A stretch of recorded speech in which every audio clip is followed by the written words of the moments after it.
The topic of humility and being vulnerable keeps coming up in my life recently. What does it mean to be humble or a vulnerable leader, though?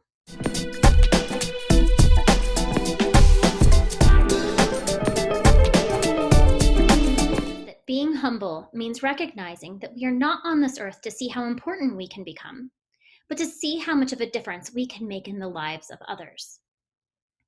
As a leader, you might be hearing about the need to change from management to leadership. Maybe your organization is going through some sort of transformation, and they've gotten an engagement survey which shows that some things need to change. Now, I've definitely been a person who struggled with being humble and being vulnerable throughout my life. I've always been a fairly competitive person. Starting at a very early age of even 5 years old, I wanted to be in that church performance, and I did. By 8 years old, I was singing in front of a crowd of 700 people and winning competitions.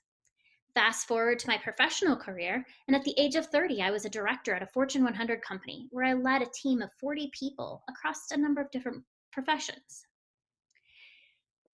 We had almost an entirely new leadership team and a new VP. I'd gotten some feedback from HR that they felt like I was too close or too cozy with the people who were reporting to me, and I needed to make certain changes. I took that feedback and I dramatically changed the way that I was interacting with my team. However, I didn't communicate with them why it was happening or what was happening, and it backfired more than just a little bit. But thankfully, my managers respected me and they cared about me.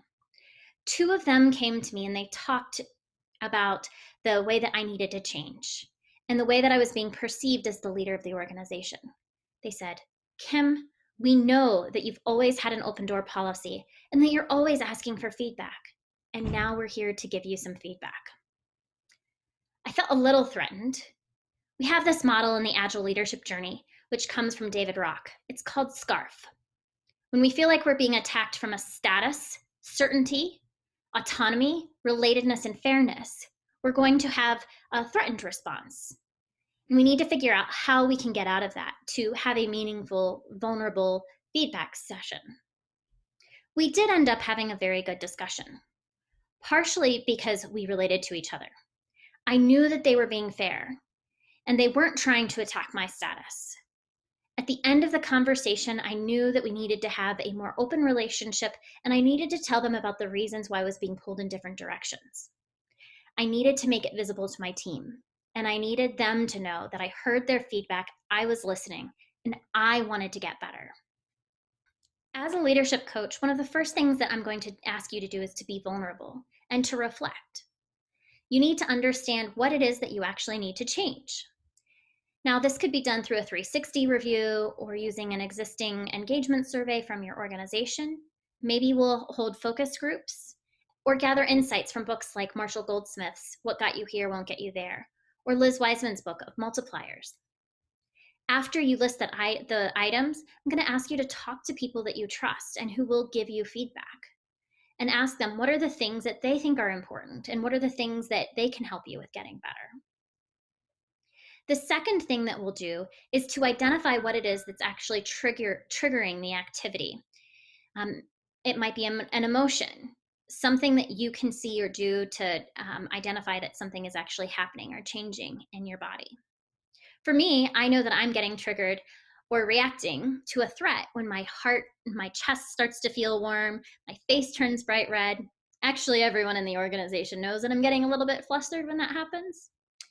If there's something that I can't specifically see, or the leader can't see, I'm going to ask that they have a partner, someone who is courageous and can point out to them that they appear to be getting triggered. It could be something as small as, "Hey, I'm going to pull my ear when I see that you're starting to get a little bit flustered," or "When I see you doing this thing, hey, you're speaking out too often." Or it could be much more blatant. I was at an organization where they handed out a list of items that they said that they wanted to stop doing, and they handed out football penalty flags and said, "Throw those." Another organization, they would make a sign and say, "Hey, tops down, you're being command and control. You're not allowing the teams to come up with a solution." I would encourage you to think about how you can be as open as possible with the people on your team and in your organization, even if that means including them in company-wide communications, such as Yammer or Slack or email, and say, "Hey, we're human, and we're trying to change. And these are some of the things that you can do to help us. The third thing is to figure out, what can you replace with that particular behavior? What are you doing? So when I feel my chest starting to get hot, my face is getting red, I'll pause and breathe. It might sound a little Zen-like, but getting oxygen to your brain is an important way to stop that fight or flight response in your brain. It actually helps me with getting my emotions under control and to understand what's happening in the room and not what my brain is making up.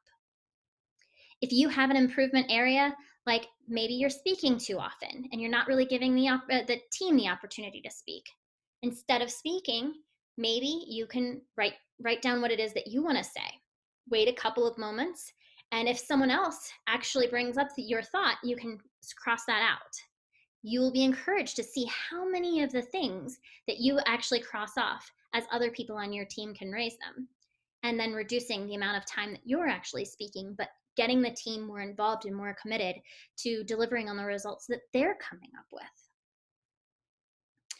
If you want to learn how to switch from management to leadership, or how to be a better coach or a better leader, reach out to me. You can find me on LinkedIn, or you can email me at kim@anteloagility.com.